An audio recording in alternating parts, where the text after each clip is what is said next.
Alright, welcome back to Adobe Photoshop CC, and in this case Adobe Illustrator CC, and this is the Viking text project. So you can see here we're in Photoshop right now, and we have some text here that has some particular styles applied.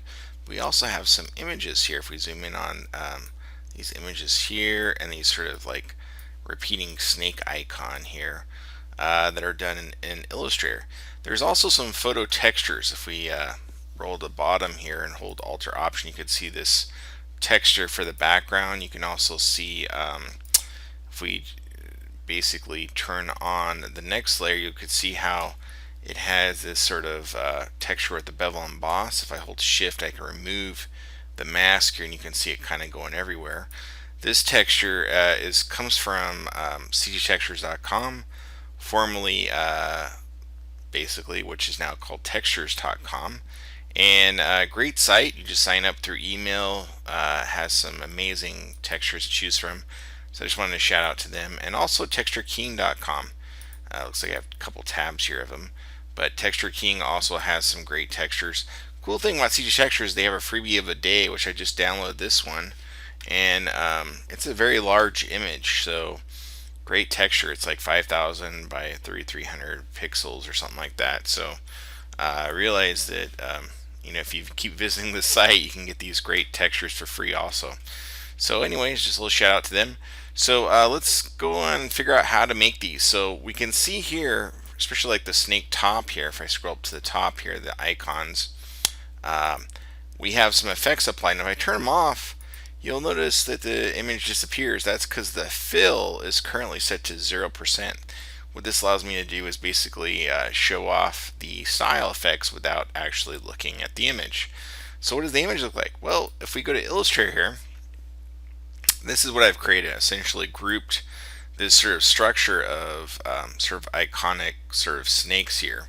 And if I click on one of these, you'll see it has like a dozen or so points here, and basically that's how I started. I just started with a single one in the middle here, and then I think I duplicated it and then bent it, so I actually repurposed it for the second one here.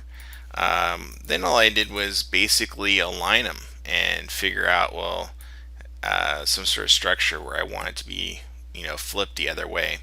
And you can do that using the reflect tool, which has a hotkey of O.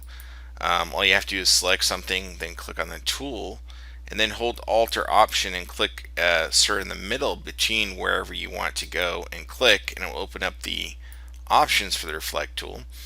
You can check preview and see how it reflects, and in this case the vertical reflection works well, but also it has the ability to choose the horizontal, and then you can do a copy, and boom, just like that you get a copy. So very easy to do. Once I duplicate it, reflect down here, then group it all together, and basically that's how I got this. Then it's a matter of, well, if I want to make a bunch of them, how many do I want to make? And I decided I needed quite a few, so I just hold Alt or Option and drag a copy along with Shift, and then once I released, if you just hit Control D, you'll basically repeat any action. You can get duplicates going on into infinity basically. Then I just grabbed them all and grouped them together and brought them over into Photoshop as smart objects, which you can see here. So let's look at the effects applied to these real quick. So we essentially have two effects. We have an inner shadow. If I turn it off, you can see how much brighter it is with that inner shadow. And then the bevel emboss. And the bevel emboss is where most of the action is happening. These are groups. I basically just have a couple of them duplicated. If I turn it off, you can see how it just doesn't quite go all the way across. And let's check out one of these. So let's double click on it, open up the style effects, and look at some of the properties. So the bevel emboss, essentially I've chosen the emboss option and I have it set to smooth. The depth is kind of large, 417 for the depth, and it's in the up direction. If I choose the down direction, this is what it looked like. It would look like it was carved into the material. So I wanted to poof out a little bit, so I chose the up position. And then I have a size and a soften to 2 and 2 there. The angle is set to 84 and 5 for the global light. And basically, I just clicked OK at that point. But I also applied an inner shadow. Again, if we turn it off, you can kind of see the effects of it. Felt like it was a little bit too bright. It kind of wanted a little bit of shadow there. So the opacity is real low. It's only 35%, and the distance, choke, and size are very low values. But you can adjust these and kind of play around with the settings here to your preference. And then all you can do is hit cancel. Click OK to accept it. Now, to apply that same exact style to other areas, like you can see I have it duplicated down here, all you have to do is right click, go to copy layer style, and then on the next layer right click and go to, or grouping in this case, paste layer style, and you can do that to the groups. That's how I have the exact same style effects to both. So that's the main one. Now let's look at the sort of dragon like snake head here, which I actually drew out in Illustrator. So here's Illustrator, and go back to over here, this next tab. Here's the photo I brought in. Just wanted to show you the process. You just go File and choose the Place command for any photos you have. Select the photo. I'll choose this one, for example. Click Place, and then you just click. You get a little placeholder. And right now I don't have it on a separate layer. I'll add a new layer here and drag it up to its own layer. But once it's on its own layer, you can double click on it, dim image to 50%, click OK, and then you can lock it down, and then add a new layer above it to trace, and voila, you're good to go. Basically, I don't need that though for that image. I have this image here, which you can see here. I did the exact same thing. So if you double click, uncheck dim, click OK, you can see the full strength here. Again, just check that little box, dim image, click OK, and voila. So I only did half of it, and basically then duplicated over, and at that point just made duplicates of this image. So, but what I painted with was not the regular brush, but the blob brush. I like the blob brush in Photoshop because you can use it. In Illustrator, you can use it as an eraser paint tool. It works well with the stylus, and it has the hotkey of Shift B, and it is located with the actual paintbrush. So the way the blob brush works, as you keep adding it, it's basically a shape. So if I click on the white arrow, you can see here the actual point. So do you realize it's very different than a stroke, because the regular brush, if I draw a line here and click on it, it'll actually have all these points on the inside versus the outside, which is what's happening here. So, and then I just use the eraser tool to come around and trace. And what's really great with the stylus is you can just, I'll do it freehand with a mouse here. I don't have the stylus hooked up, but I can, basically draw around. You can see how the smoothing happens very easily. Now, I'm not getting the pressure sensitivity that I have over here. You get those options by double clicking on the tool, and then bring it over here, popped up in the other window, and then the size is the main one.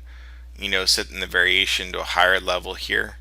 So as I increase the size here, having the ability to have more variation in the size will give you better variation for that. And then you can also adjust the angle and pressure and so forth, but go ahead and cancel out here. But that's basically, the other cool thing is you can change size to the left bracket or right bracket. So once I paint it all out, then I just select it all. So I just drag a marquee over it, and then copy and paste, and basically copy and paste over here in Photoshop. In Photoshop, here they are here, the top ones. Twirl it open. I have each one on its own layer. I have basically some bevel and a boss and an inner shadow on here. So the inner shadow is doing kind of the same effect as the other one, which is, looks like it's working on the right one here. Let's do the left one actually. There we go. You can see how much brighter it is without it, and with it, it just darkens a little bit. And then the bevel and emboss, I do have a little bit of the image showing through here. If I select the group, it says 100% here, but each of these are at 0. So let's go ahead and double click on this one and open up the style effects to take a look at what's going on here. So I got the bevel and emboss, and I have emboss and smooth again. But notice I have down instead of up. So when you have up, it gives the illusion of it like poofing out, but down it gives the illusion of it being carved out. So the size and soften are 3 and 4, so they're not that great in terms of depth, and I kept the global light the same options I had before. Inner shadow, I have pretty much the same settings, 35% for multiply. The distance, the choke, and the size I think are a little bit different than the other one, but you can kind of play around with these settings to your preference, and then you just click OK to apply. So to get these style effects, all you do is double click on the layer and it opens up the palette there, and just click. Make sure you click on the word to get all your options. So bevel emboss, you'll increase the depth, the size, and the soften a little bit. And the main one is changing it down, and then the emboss and the smooth there. Because if you click in here, there's lots of different kinds of embossings. And that's how I got that effect. So I got that one there, and then that guy there.